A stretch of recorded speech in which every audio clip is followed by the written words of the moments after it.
सूत्र है दुख से कैसे छुटकारा पाएं।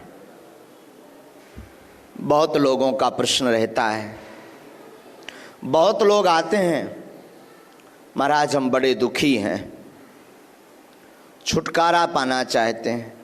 कई लोग तो हद कर देते हैं, बहुत लोग आते हैं तो कहते हैं महाराज अब हम थक गए हैं, मरना पसंद है हमें, जीवन में बहुत हताश हो गए, अब हम जीना नहीं चाहते, अब जीवन का कोई उद्देश्य नहीं बचा, अब जीवन में हमें कुछ समझ नहीं आ रहा, हम मरना चाहते हैं।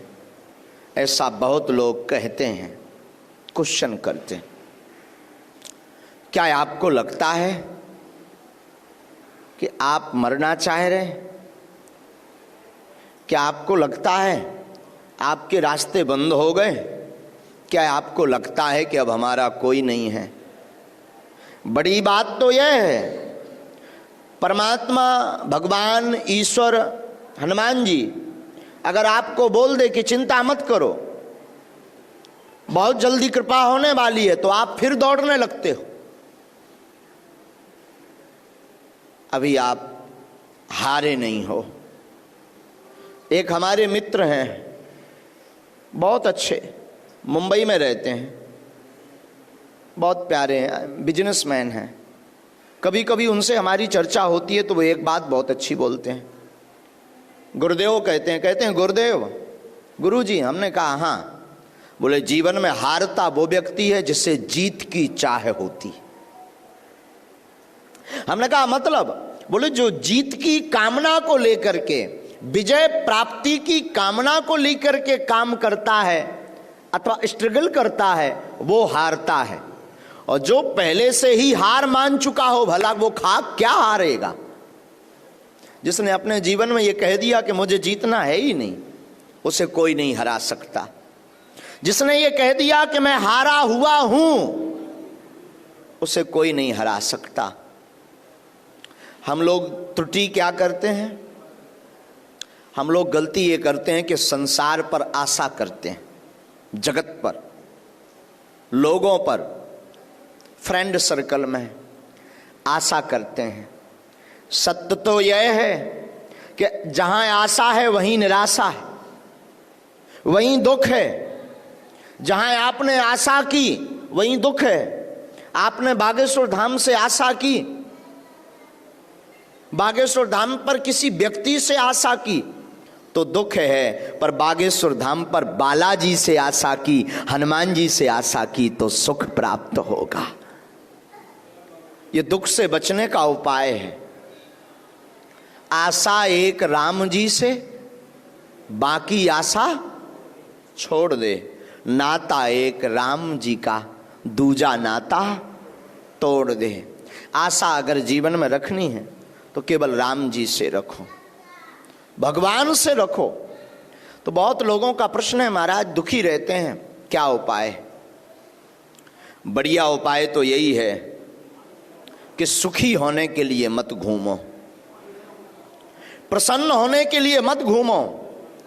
सबसे बढ़िया उपाय यह है, उत्तम उपाय यह है कि आप हमेशा ये विचार करो, हमें जो भी अपने जीवन में मिल रहा ईश्वर की कृपा से मिल रहा, और ईश्वर की कृपा का प्रसाद मानते हुए अगर पाएंगे, दुख को सुख को लेंगे तो आप कभी दुखी नहीं रह सकते।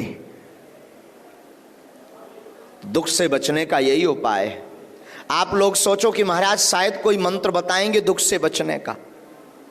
मंत्र तो दे देंगे, उपाय भी दे देंगे, टोटका भी दे देंगे, पर आप उसे संभाल नहीं पाओगे। पूछो कैसे? हमने उपाय बता दिया, आप मंत्र का जाप करो, समस्या का समाधान होगा। तो आप एक समस्या का समाधान तो कर लोगे, पर 3 खड़ी कर लोगे। जैसे उदाहरण, आपकी समस्या है मकान, मकान नहीं बन रहा, आप बड़े दुखी हैं, आप आए दरबार में, आपने जिज्ञासा की, आपने प्रश्न किया, आपने अर्जी लगाई, धोखे से आपको मंत्र मिल भी गया, उस मंत्र ने चमत्कार भी कर दिया, जाओ चिंता मत करो मकान बन जाएगा। आपने मंत्र प्राप्त करते ही मंत्र का जप प्रारंभ कर दिया, लेकिन मकान बन गया, परंतु आपने 3 समस्याएं खड़ी कर ली। अब मकान का मेंटेनेंस कैसे चलेगा, मकान में एसी कैसे लगेगी, मकान के बाहर बड़ी बड़ी महंगी महंगी कारें कैसे आ पाएंगी। ये 3 समस्याएं आपने खड़ी कर ली। धोखे से वो मंत्र आपने और प्रयोग किया, आपका बिजनेस चलने लगा, मकान का में एसी भी लग गया, मकान के बाहर बड़ी बड़ी महंगी महंगी कारें भी खड़ी हो गई, लेकिन तब तक बींडनी नहीं आई, ब्याह नहीं हुआ, शादी नहीं हो रही। तब और परेशान, तब और झंझट में फंसे। फिर एक और टेंशन आ गई, अब शादी हो जानी चाहिए। शायद शादी भी हो गई तो फिर बच्चे, अब बच्चे नहीं हो रहे, अधूरे कच्चे क्या करेंगे। तो फिर एक और टेंशन। तो प्रतिदिन आपकी समस्या चलती रहेगी, दुख आपका अनवरत चलता रहेगा।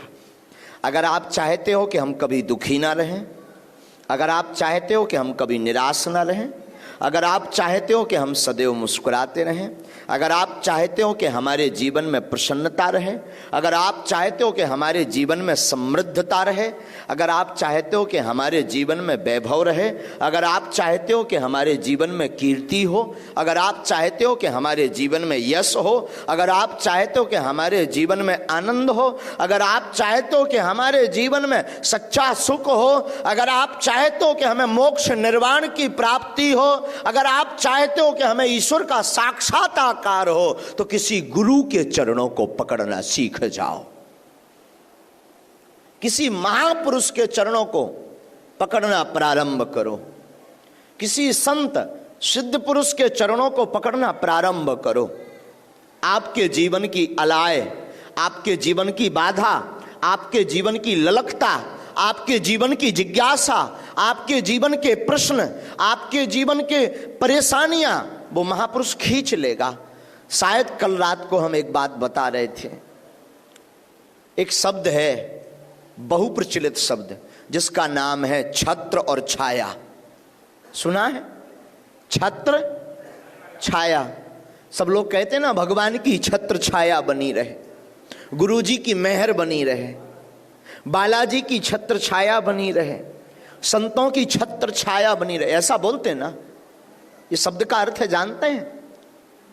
छत्र माने होता छाता, अंग्रेजी में जैसे कहते हैं अम्ब्रेला, छाता। छाता क्या करता है? बारिश होती है तो छाता बारिश को अपने ऊपर ओढ़ लेता, बारिश की बूंदों को आपके सिर पर, शरीर पर नहीं आने देता।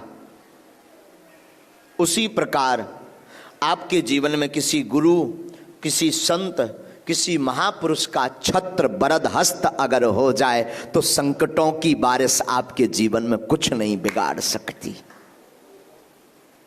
कष्ट आपका कुछ भी नहीं बिगाड़ सकते, पीड़ा आपका कुछ भी नहीं बिगाड़ सकती, रोग आपका कुछ भी नहीं बिगाड़ सकते, परेशानी आपका कुछ भी नहीं बिगाड़ सकती। लेकिन ध्यान रखना, एक ही साध हैं सब सद हैं, सब साध हैं सब जाएं। एक बात ध्यान रखना, बार बार अगर आप इष्ट को बदलोगे, बार बार अगर आप गुरु को बदलोगे, बार बार अगर आप परमात्मा को, ईश्वर को बदलोगे, कभी राम की पूजा, कभी श्याम की पूजा, कभी शिव की पूजा, कभी दुर्गा की पूजा, कभी देव की पूजा, तो कभी इंसान के भगवान की पूजा, आप बार बार बदलोगे तो घाटा खाओगे। गुरु, इष्ट और माता पिता एक होने चाहिए। माता पिता बदले नहीं जाते, वो तो एक ही होते हैं। उसी प्रकार गुरु बदले नहीं जाते, वो एक ही होते हैं। उसी प्रकार इष्ट को बदला नहीं जाता, वो तो एक ही होते हैं। सम्मान सबका करो, सम्मान सबका करो। तो छत्र छाया जीवन में किसी महापुरुष की बहुत जरूरी है। यही सूत्र है दुख से बचने का, यही सूत्र है कष्टों से बचने का। दुख से बचने का सूत्र यही है कि आप जीवन में आशा रखो तो केवल भगवान से रखो, ईश्वर से रखो, राम जी से रखो, हनुमान जी से रखो।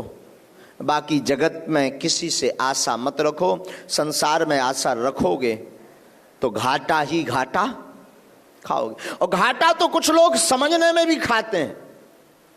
एक बार एक व्यक्ति हमें मिला तो बोला, गुरुजी हम 35 वर्ष से गीता का उपदेश सुन रहे हैं। हमने कहा क्या बात है, बहुत अच्छा। बोले गुरुजी 35 साल से गीता की बात सुन रहे हैं, एक एक बात। हमने कहा वाह बहुत अच्छा। उसने तो हद कर दी। बोले महाराज मैं 35 वर्ष से गीता की उंगलियों के इशारे पर चल रहा हूं। हमने कहा ओ हो, हमें लगा शायद ये श्रीमद् भगवत गीता की बात कर रहा। हमने कहा भाई साहब हद ये बात है कि तुम सुधरे क्यों नहीं हो? जब 35 साल से गीता का उपदेश सुन रहे, 35 साल से गीता पर चल रहे, फिर भी सुधरे क्यों नहीं? तो धीरे से कहता है, दरअसल गुरुजी गीता मेरी घरवाली का नाम है, मेरी पत्नी का नाम है, मेरी वाइफ का नाम है। हमने कहा जय हो, फिर तो अच्छा है। हमने कहा डंडा भी खाओ फिर तो गीता से, और क्या बताएं। तो ऐसे लोगों का उद्धार नहीं होने वाला। हमें लगा शायद ये श्रीमद् भगवत गीता की चर्चा कर रहा, हमें लगा बड़ा विद्वान आदमी है, हमें लगा बड़ा बुद्धिमान आदमी, हमें लगा भक्त भी लग रहा। और उसने तो हद कर दी, उसने तो हद कर दी। हद करके कहता है कि मैं तो पत्नी का नाम गीता रखे हुए। तो केवल नाम रखने से काम नहीं चलना है, नाम में कुछ असर हो। उसी प्रकार जगत के प्रपंचों में देखो, संसार का नाम ही है दुखालय। इस संसार में तुम्हें दुख ही दुख मिलना है। सुख की अगर चाह है, आनंद की अगर चाह है, तो गांठ बांध लो, बालाजी की शरणागति ले लो। आज नहीं तो कल स्वभाववश आपको प्रसन्नता मिलेगी, आज नहीं तो कल स्वभाववश आपको सुख मिलेगा। ये था दुख से बचने का सूत्र।